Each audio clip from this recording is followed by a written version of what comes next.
have some words. And the best way to not get nervous about officiating is staying up all night thinking about what you're going to say at the end of the night. So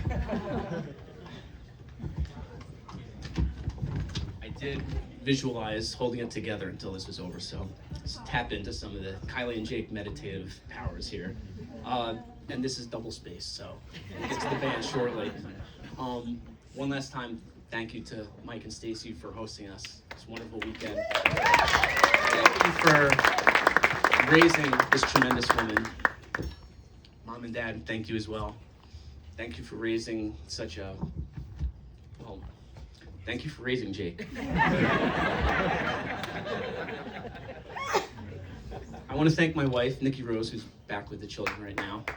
I don't have any advice, Jake. I'm just trying to demonstrate something I've picked up here. And I know you've already heard a lot from me, but I actually started writing this speech long before I knew I was going to officiate. I was never asked to give this speech. I've just considered it a birthright, so here we are. The first time I met Kylie was at the memorial for our grandmother. She had lived to 103 years old. It was a very joyous celebration of life. But I gotta say, Jake, that's a tough beat, man, bringing Kylie around to a funeral to meet the in-laws. We'd rented a big house with a pool. This was outside of Boston, so my Boston people here, yep, they know that's about 5 minutes of swimming before the hypothermia kicks in.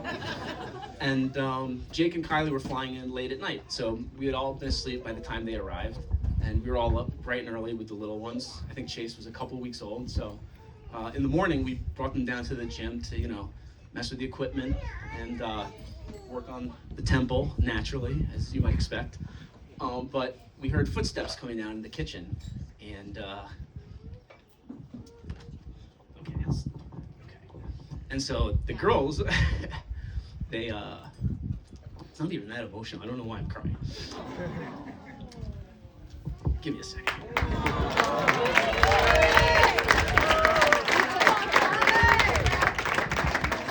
Okay.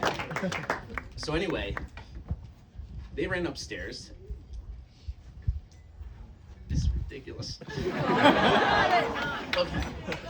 We love you. Okay, so they ran upstairs. I'm good. They ran upstairs to go meet Kylie, and I stayed around the corner just listening to them. And within seconds, she was reading them a book. And that was when I started writing this speech.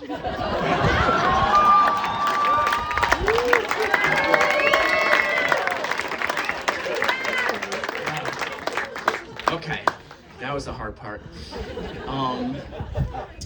I did move out west, and then 3 years ago I moved back to New York, and I've had the great pleasure of being back home in our hometown.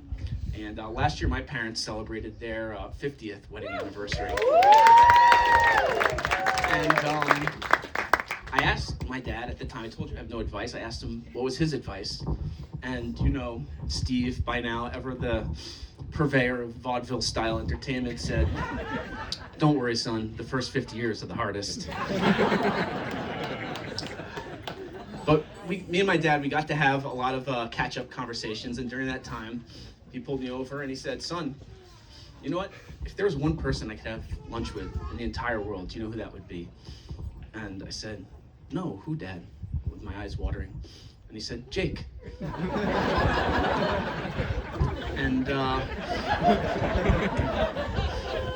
I kind of agreed with him, because Jake's a great person to have at lunch, especially if you're in company you don't particularly like, because you won't have to do any of the talking.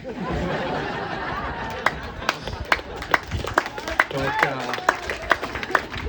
Jake, he's an empath. He anticipates people's needs long before they know that they even have them. For instance, when we moved back to New York, as a housewarming gift to Nikki and I, he installed a bidet. I never asked for this. I never even hinted at it. And yet there it was. It's basically a fire hose that my children use to spray water at the ceiling. I'm honestly terrified to get on this thing and crank it up to full blast by accident. I'd like to say it's the thought that counts, but I don't want to know what you were thinking. You sound like the fifth date. Well, I've come to learn from Kylie that this is Jake's go-to housewarming gift, and that he is like the Johnny Appleseed of bidets. So, if there's anybody here who's having a wedding and inviting Jake and Kylie, just be warned. You got one.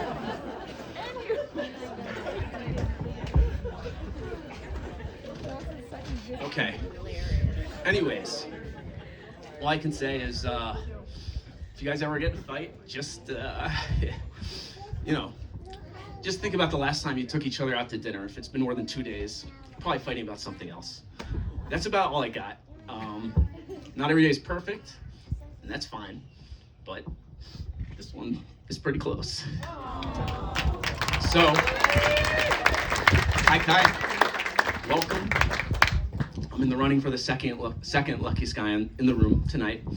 We're so lucky to have you. Jake, you found a wife who's thrilled in your knowledge of where Fish is playing next. So to health, to happiness, and to showing us how to love so well. Cheers.